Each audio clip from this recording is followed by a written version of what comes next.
Hello guys, welcome to Castroller Movie Media. ഇന്ന് ഇവിടെ review ചെയ്യാൻ പോകുന്ന പടത്തിൻ്റെ പേര് ഗ്യാങ്ങേഴ്സ്. പടത്തിൽ അഭിനയിച്ച Sundar C, Vadivelu, Catherine Tresa, Vani Bhojan, Muneesh Kanth, Mime Gopi, Arul Doss, Harish Peradi, Madhusoodanan Rao, Vimal അസ്റ്റേമിയോ എന്നിവരാണ്. പടം ഡയറക്റ്റ് ചെയ്തിരിക്കുന്നത് സുന്ദർ സി തന്നെയാണ്. പടം പ്രൊഡ്യൂസ് ചെയ്തിരിക്കുന്നത് CU ആര്യൻ കുമാർ എന്ന് പറഞ്ഞ ഒരാളാണ്. കൂടെ ആവനി സിനിമാസ് മീൻസ് ഖുഷ്ബു സുന്ദറും കൂടി ചേർന്നിട്ടാണ് സിനിമ പ്രൊഡ്യൂസ് ചെയ്തിരിക്കുന്നത്. പടത്തിൻ്റെ മ്യൂസിക് ചെയ്യുന്നത് C സത്യ എന്ന് പറഞ്ഞ ഒരാളാണ്. വേറൊന്നും ഇതിനെ കുറിച്ച് എനിക്ക് അറിയാം. ക്രൂ അനുസരിച്ചും കാസ്റ്റ് അനുസരിച്ചും. ഇനി പടം എങ്ങനെയുണ്ടെന്ന് ചോദിച്ചാൽ അടിപൊളി പടം. ആദ്യം തൊട്ട് അവസാനം വരെയും ഒരു നല്ല ത്രില്ലോടെ കാണാൻ പറ്റിയ ഒരു പടം എന്നാണ് എൻ്റെ ഒരു opinion. And it's A must watch movie എന്നാണ് എനിക്ക് തോന്നിയത്. പടത്തിൻ്റെ മ്യൂസിക് ആൻഡ് BGM കുറിച്ച് പറയാനാണെങ്കിൽ ഈ സിനിമയിൽ ഫസ്റ്റ് നെഗറ്റീവ്സ് പറയാം. നെഗറ്റീവ്സ് എന്ന് പറയാൻ തോന്നിയത് ആദ്യത്തെ ഫസ്റ്റ് ഹാഫിൽ ചില സീൻസ് ഉണ്ട്. ഒരു സീൻ എന്തോ കാണിച്ചവർ, അത് സീനിൻ്റെ ആവശ്യം ഉണ്ടായിരുന്നില്ല എന്ന് തോന്നുന്നു.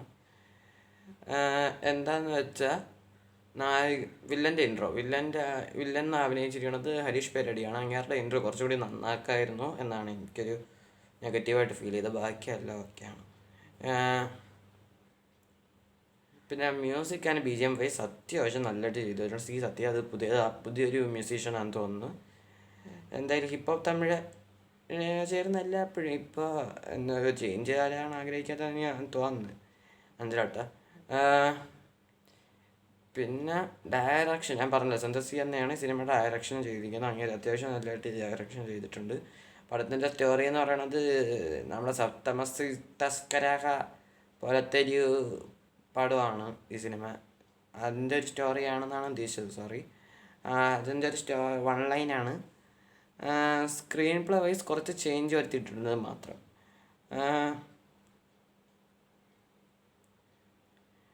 പിന്നെ പെർഫോമൻസസ് വൈസ് അത്യാവശ്യം നല്ലതായിട്ട് വന്നിട്ടുണ്ട്. പിന്നെ പഴയൊരു വടിവേലും ഉണ്ട്. മീൻസ് കോമഡിയും കൊണ്ട് ആറാടുന്നൊരു വടിവേലുവിനെ തിരിച്ചു കിട്ടി എന്നുള്ളൊരു സന്തോഷമുണ്ട്. മീൻസ് നമുക്ക് വടിവേലു എന്ന് പറയുമ്പോൾ എനിക്കെന്ന് ഓർമ്മ വരുന്നത് കോമഡിയൻ വടിവേലുവിനെയാണ്. കാരണം അങ്ങേര്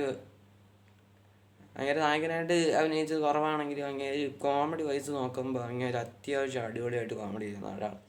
അപ്പോൾ അങ്ങേരെ തിരിച്ചു കിട്ടി. പിന്നെ കാത്രിൻ ത്രേസ അത്യാവശ്യം നല്ലതായിട്ട് അഭിനയിച്ചിട്ടുണ്ട്.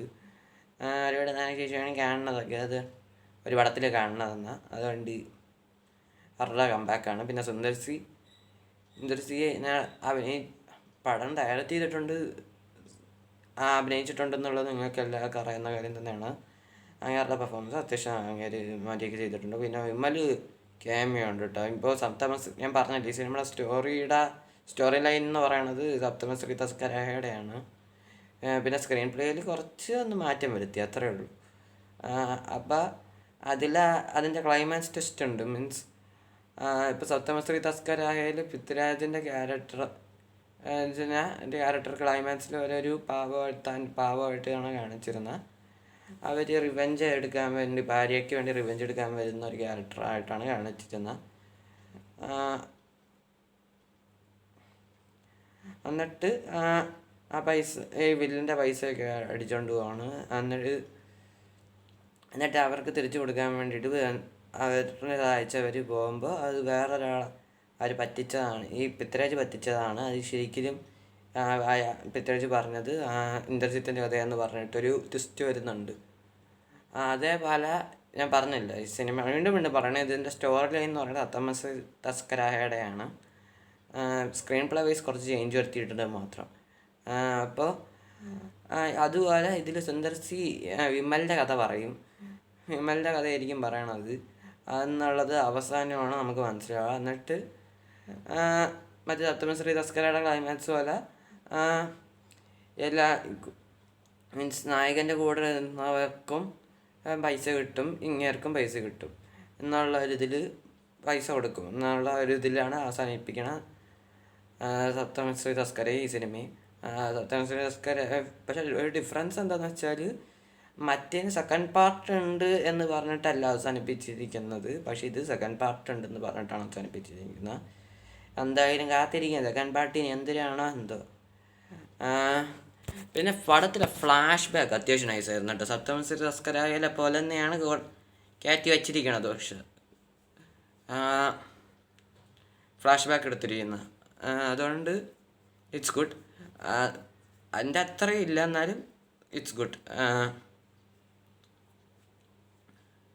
പിന്നെ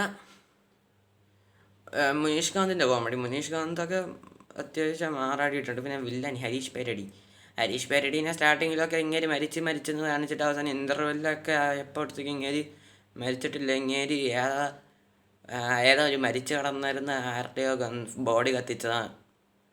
ബോഡി കത്തിച്ച് ഇങ്ങേര് മരിച്ചെന്ന് ആക്കി തീർത്തതെന്ന് നമുക്ക് മനസ്സിലാവും. പിന്നെ ഇതിൻ്റെ ആക്ഷൻ സീക്വൻസസ് ചെയ്താരാന്ന് എനിക്ക് അറിഞ്ഞൂടാ. അങ്ങേര് അയാളെ പ്രത്യേകിച്ച് പുകഴ്ത്തണം, കാരണം അങ്ങേര് അത്യാവശ്യം നല്ലതായിട്ട് ചെയ്തിട്ടുണ്ട്. പിന്നെ ഹൈസ്റ്റ് സീൻ മീൻസ് ഇപ്പം നമ്മളിപ്പോൾ ഒരുപാട് ഹൈസ്റ്റ് പടങ്ങൾ കണ്ടിട്ടുണ്ട്. ഇപ്പോൾ money heist it's a web series. പിന്നെ രാമചന്ദ്ര ബോസ് ആൻഡ് കോ. ഇപ്പോൾ സപ്തമശ്രീ തസ്കരയുടെ അവസാനം ഒരു ഹൈസ്റ്റ് നടക്കുന്നുണ്ട് അവസാനം ആറാകുമ്പോൾ. എന്നിട്ട് അങ്ങനെയാണ് വില്ലനെ റിവെഞ്ച് എടുക്കുന്നത് എന്നാണ് കാണിച്ചിരിക്കുന്നത്. അതുപോലെ ഇതിലും വില്ലനെ റിവെഞ്ച് എടുക്കുന്നത് വില്ലൻ്റെ എന്തോ പൈസ മോഷ്ടിച്ചിട്ടാണ്, ഹൈസ്റ്റ് നടത്തിയിട്ടാണ്. ഹൈസ്റ്റ് എന്നാണ് എൻ്റെ അർത്ഥം, ആയിട്ടെണ്ണോ. അപ്പോൾ അതൊക്കെ വെച്ച് നോക്കുമ്പോൾ അവർ ഈ സിനിമ അത്യാവശ്യം മണി ഹൈസ്റ്റ് കോപ്പി അടിക്കാൻ മാക്സിമം ശ്രമിച്ചിട്ടുണ്ട്. മറ്റേ തിയേറ്ററിൽ മോഷ്ടിക്കണ സീൻ എന്തോ മണി ഹൈസ്റ്റിലെ ഹൈസ്റ്റ് എന്നാണ് ഉദ്ദേശിച്ചത്. ഹൈസ്റ്റ് സീന് പോലെ ആക്കാൻ ശ്രമിച്ചിട്ടുണ്ട് ചെറുതായിട്ടെന്നേ പറയുള്ളൂ. ഫുള്ളായിട്ട് ഇൻസ്പയർഡ് ആയിട്ട് തോന്നിയിട്ടില്ല. പിന്നെ വെയിറ്റിംഗ് ഫോർ ഗാങ്ങേഴ്സ് പാർട്ട് 2 എപ്പോൾ ഇറക്കുമോ എന്തോ. ഇനി എന്തായാലും ഇതൊന്നും ഇരിക്കട്ടെ, പാർട്ട് 2 ഒന്നായിരിക്കും എന്താണെന്ന്, ഇല്ലെങ്കിൽ അരിമണി 5 ഇതിലേതെങ്കിലും ഒന്നായിരിക്കും ഇനി അടുത്തത് ചന്ദ്രസിയുടെ. ഇല്ലെങ്കിൽ വല്ല വിശാലം വെച്ച് വല്ല പടമായിരിക്കും. ഇല്ലെങ്കിൽ മറ്റേ ഒരു ഡ്രോപ്പ് ആയില്ലായിരുന്നു ഒരു പടം, എന്താണ് സംഘമിത്രേ, ആര് പടം ഇറങ്ങിയിരിക്കും. ഇപ്പോൾ ഓൾറെഡി ഇങ്ങനെ ബോക്സ് ഓഫീസിൽ കലക്കുകയല്ലേ, ഇനി എന്തെങ്കിലും ഇറക്കുമെന്ന് വിചാരിക്കണം, കാത്തിരിക്കാൻ. എന്തായാലും ഒരു കാര്യം പറയാൻ മറന്നുകൊണ്ട്, ഈ സിനിമയിൽ എനിക്ക് ഹൈലി പോസിറ്റീവായിട്ട് ഫീൽ ചെയ്ത ഒരു കാര്യമുണ്ട്. എന്താണെന്ന് വെച്ചാൽ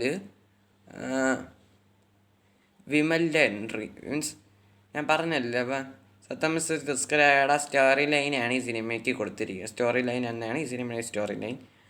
ബട്ട് സ്ക്രീൻ പ്ലേയിൽ കുറച്ച് ഡിഫറൻസ് വരുത്തിയിട്ടുണ്ട്. മറ്റേവിടെ ഇന്ദ്രജിത്തിൻ്റെ ക്യാരക്ടർ അവിടെ സപ്തമശ്രീ തസ്കര എന്നാണ് ഉദ്ദേശിച്ചത്. അവിടെ തസ്കരയിൽ ഇന്ദ്രജിത്തിൻ്റെ ക്യാരക്ടർ പറഞ്ഞ പോലെ തന്നെയാണ് ഇവിടെ വിമലിൻ്റെ ക്യാരക്ടറെ കൊണ്ടുവന്നിരിക്കുന്നത്. അത് സുന്ദർസി അത്യാവശ്യം കഷ്ടപ്പെട്ടാണ് എടുത്തിരിക്കുന്നത് എനിക്ക് തോന്നിയിട്ടുണ്ട്. പിന്നെ വിമൽ ഞാൻ പറഞ്ഞല്ലോ ക്യാമിയോ ആണ്, മറ്റെല്ലാം ഇന്ദ്രജിത്ത് ക്യാമിയോ ഇടണമെന്നത്, അതുകൊണ്ട് നമ്മൾ തൽക്കാലത്തേക്ക് വിടണം അതിൻ്റെ കാര്യം. പിന്നെ ഞാൻ ഇന്നലെ 11 മണിക്ക് സിനിപോളിസിൽ പോയിട്ടാണ് ഞാൻ സിനിമ കണ്ടത്, സെൻട്രൽ സ്ക്വയറിൽ.